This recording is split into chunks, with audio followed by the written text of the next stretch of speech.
Hello and welcome to my Yellowstone National Park vlog. Today we're diving into the world of wildlife management in national parks, particularly Yellowstone, the world's first national park, based on the research presented in Engineering Eden by Jordan Fischer Smith. First time in Yellowstone? First time in Yellowstone. Little moment with the little bison here. With the bison. Got some photos. El cerot no sabe. This is a death scene. Not a death scene. You're gonna eat the chipmunk. It's okay, he had it coming. Not Alvin. One of the things that I loved about the book is the way it describes the evolution of wildlife management from the idea of nature as a self-balancing system to one that needs human intervention to continue. It highlights how, in the 60s and 70s, at the start of the environmental movement, there was a notion that an ecosystem would straighten itself out once you removed unwanted human influences. But as we'll see, things aren't always that simple. A redhead in the wild. The Lamar Valley of Yellowstone was probably the most scientifically contested piece of ground in America. The fight revolved around how much scientists ought to manipulate and control nature in order to preserve it. In the early 1900s, predators that interfered with prey species were extirpated, as they were seen to interfere with the park's main attractions. But by the time the 1960s and 70s rolled around, the impact of this disruption was already well established. The carrying capacity, or amount of species an area can maintain without them dying from starvation, was exceeded, and as a result, the Park Service killed around 5,000 of Yellowstone's elk in the winter of 1961. Do you want to be my next burger? Jesus. Another part of this book I found intriguing was the history of bear management in the national park system. Bears, which unlike wolves were not hunted to extinction because they were seen as an attraction, were fed by rangers at feeding stations. The development within the parks also led to a considerable waste problem. Thus, dumps were created in the national park. Oh, my hand's What happened, babe?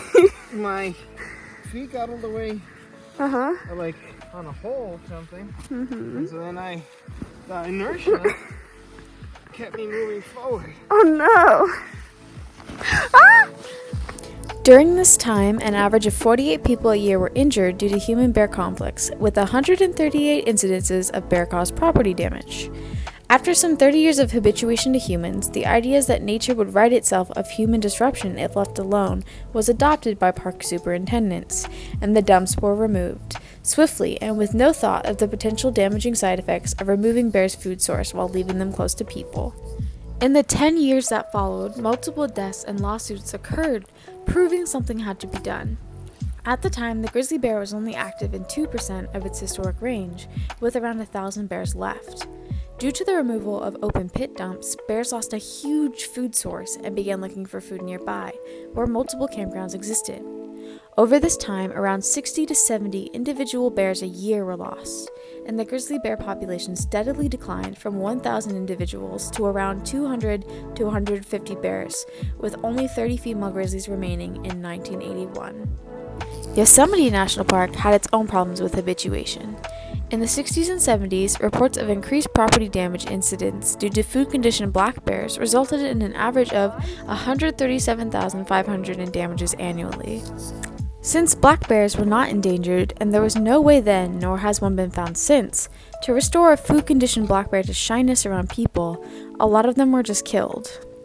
A passage from the book reads, "Scattered around him were what Vandiver estimated to be 20 black bears in various stages of decomposition, some on the ground, some hanging in trees. Their skin seethed with maggots. Vandiver saw a tiny cub that had been skinned, its head and paws chopped off. In the heat of September, the stench made Vandiver gag.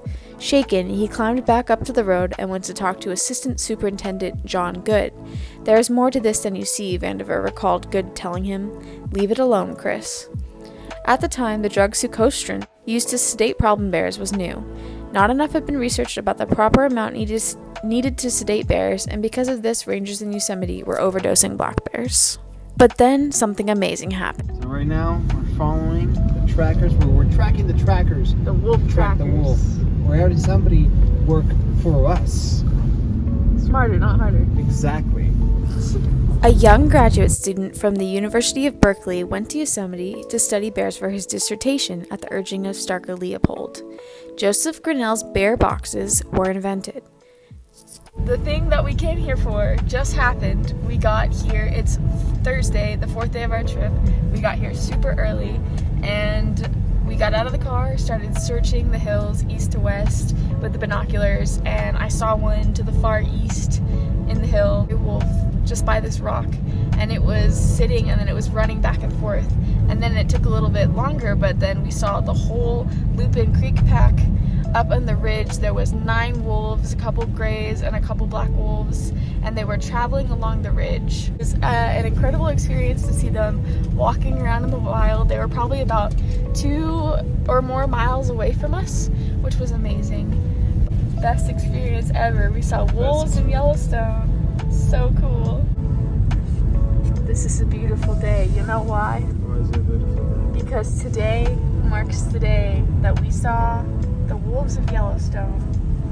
Within 2 decades after that day, front country lockers and backcountry food storage canisters utterly transformed the behavior of bears in national parks and wilderness areas.